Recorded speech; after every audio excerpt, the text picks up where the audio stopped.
the back of the closet is a great place to store food because it's cool, it's dark, it's usually pretty well regulated temperature-wise, and so the back of your closet is a great place to do it. Or on the tops of hallway closets, like the cloak closet in your house, there's usually a space up there that can be reshelved. Put an extra shelf in and you can store things up there as well. And if it's not something to be self-evident, you can put a little curtain around it so that it's not immediately, you open the closet and everybody goes, well, why do you have 47, having a week or so's worth of the food that you eat? The church recommends next having a 3-month supply of food. Grains, wheats, legumes, which are beans to the rest of us. Every time they say that, I'm like, what's a legume? Oh, it's a bean. And having those kinds of things stored for a 3-month supply. So the recommendation is to first to get together a week's supply of food, which would be your emergency supply of food, as it were, and then a 3-month supply of food. And that includes, like I said, the rice, the wheat, and those kind of things. There are a lot of people who have absolutely no idea how to cook with wheat. They said, you know, in fact, I have a lesson that's called, I have 500 pounds of wheat, now what? They have no idea what to do with wheat. My family, and there's a lot of people, if you've never had wheat before, there are people who are allergic to it. It would be a very bad time to find out that you're allergic to wheat when you have to rely on that as your food source. So you need to eat some of it and learn to cook with it in advance. In my family, we found out that Brother Brigham's baked bean wheat, what was the name of that? Brother Brigham's Boston baked wheat. Don't eat that. I don't know if Brother Brigham liked it, but it certainly didn't go over very well at our house. But we've had other wheat things that we've used, cracked and ground, and other types of applications for that our family really likes. And I'm going to allow my wife to talk a little bit about some of those applications. So you want to get together a 3-month supply of food. And then after you've gotten that, then you need to work on just kind of making that supply greater.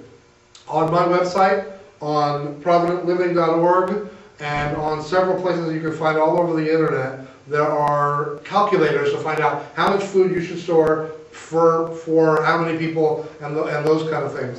And those are good places to start for what you want to, how you want to, what a recommendation for storage is. And I'm going to allow my wife to talk to you a little bit about how we modified that and kind of augmented that in a way that makes far more sense to me. Let me tell you how I came to think about this, and then I'll turn the time over to her. I was reading on one of the online sites I read, and they talk about, we're talking about the pandemic flu. And when the flu comes, how to sequester yourself, how to quarantine yourself so that as not to have human contact. But also that you don't want to shut off the rest of the world from, you still want to be able to provide charity to others. This website is big on getting food storage, but not to the exclusion of all others. You should have, like he says, I don't have a year's supply for my family, I have 6 months supply for 2 families. And so to be able to provide charity. So I went to my wife and I said, I want a means of being able to give somebody some food that we can kind of packagize.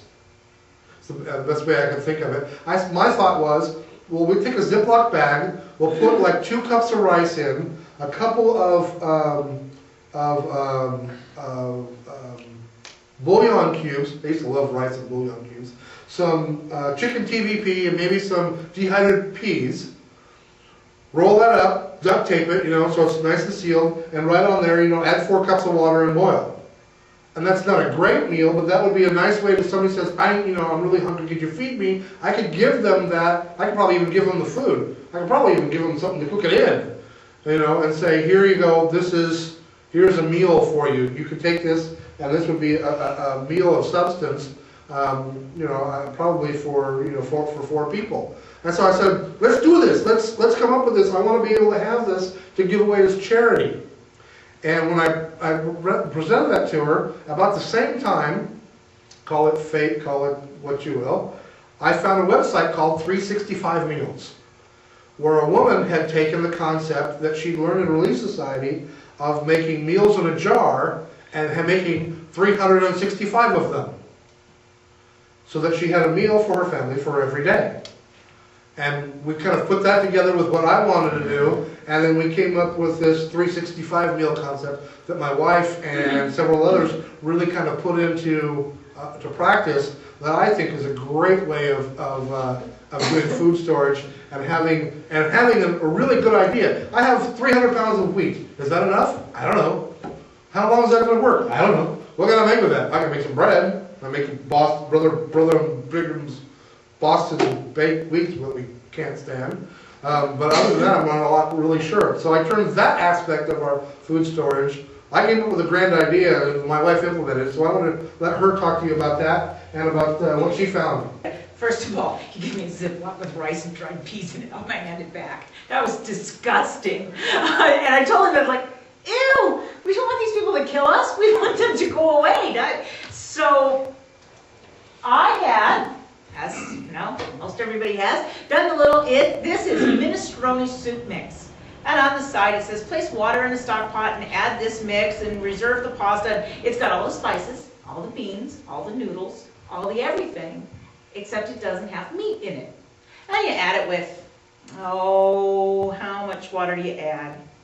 It says bring to a soup to a boil, so it doesn't even say how much to add. So I went, wow, I could do it like this. Wait a second, but this is glass. I live in California. I have meals. I have breakable meals.